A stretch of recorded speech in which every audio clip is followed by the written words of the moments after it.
Hello, brothers and sisters. Raven here. Today is going to be a very short little clip, or I should say short clips. There's two of them. They go together. And I want to just talk about these because he said it.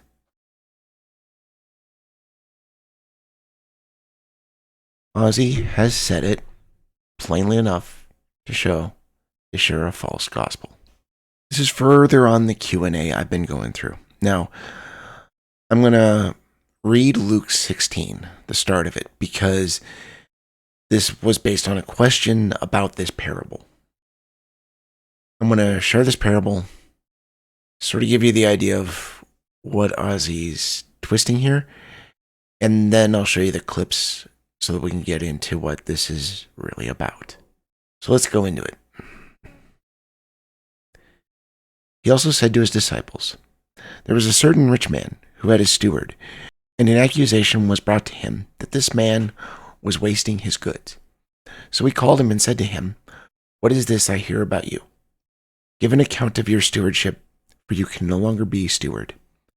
Then the steward said within himself, 'What shall I do? For my master is taking the stewardship away from me. I cannot dig. I am ashamed to beg. I have resolved what to do, that when I am put out of the stewardship, they may receive me into their houses.' So he called every one of his master's debtors to him, and said to the first, 'How much do you owe my master?' And he said, 100 measures of oil. So he said to him, 'Take your bill, and sit down quickly, and write 50. Then he said to another, 'And how much do you owe?' So he said, 100 measures of wheat. And he said to him, 'Take your bill, write 80. So the master commended the unjust steward, because he had dealt shrewdly. For the sons of this world are more shrewd in their generation than the sons of light. And I say to you, make friends for yourselves by unrighteous mammon, that when you fail, they may receive you into an everlasting home. He who is faithful in what is least is faithful also in much, and he who is unjust in what is least is unjust also in much. Therefore, if you have not been faithful in the unrighteous mammon, who will commit to your trust the true riches? And if you have not been faithful in what is another man's, who will give you what is your own? No servant can serve two masters, for either he will hate the one and love the other, or else he will be loyal to the one and despise the other. You cannot serve God and mammon."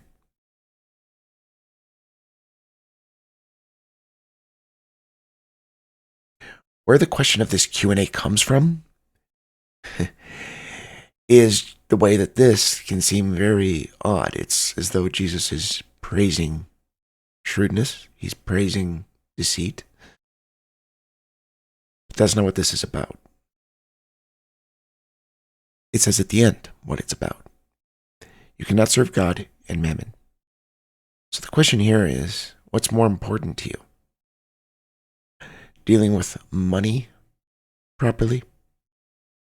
Being honest in that? Or honest in how you serve God? Now, there can be questions in this. There are things about this that can be disturbing, concerning. But what this is about, right there at the end, it's simply about the fact, worry more about dealing with God properly, with being honest with Him, than honest with money. What Ozzy says is just another view of a parable. What Ozzy is saying this is really going to push is, are you using it to have personal gain, or are you using it to build friendships, build relationships? But that's not the real issue here. That's not the real problem. Yeah, I don't like the way Ozzy takes it, but there's something else he says here that is far bigger. Far, far bigger. Because it shows they're not Christian. But Jesus is saying when money becomes meaningful or worthy is when it is used to build relationships. So he's saying, make friends for yourself by means or by use of unrighteous mammon, so that when money, fails, they, your friends, will help you make it to heaven. And that is the proper use. That is God's divine purpose for money in a Christian culture. Is it there for your pleasure? No. He does give things for our enjoyment. That's an element, but that's not the prime purpose of it. The prime function of money is to build relationships that help you make it to heaven. Amen. Now let's look at what Ozzy was getting this from. What made him think he was able to say this? It was in verse 9. And I say to you, make friends for yourselves by unrighteous mammon, that when you fail, they may receive you into an everlasting home. What Ozzy says is that these relationships help you make it to heaven.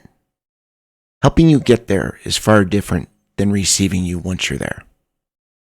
This is making your relationship with the body your salvation. That's what they teach.